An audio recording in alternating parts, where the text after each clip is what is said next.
ఓం శ్రీ గురుభ్యో నమః. అందరికీ నమస్తే అండి. భగవద్గీత తృతీయ అధ్యాయం నుంచి 26వ శ్లోకం, ఆ శ్లోకం యొక్క అర్థం తెలుసుకుందాం.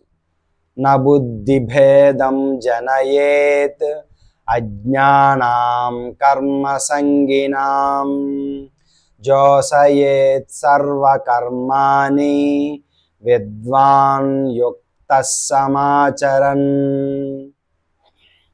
అందుకే కర్మఫలాల పట్ల ఆసక్తులైన అజ్ఞానుల మనస్సులను కలత పెట్టకుండా ఉండాలంటే విద్వాంసుడు వారి కర్మలను ఆపకూడదు.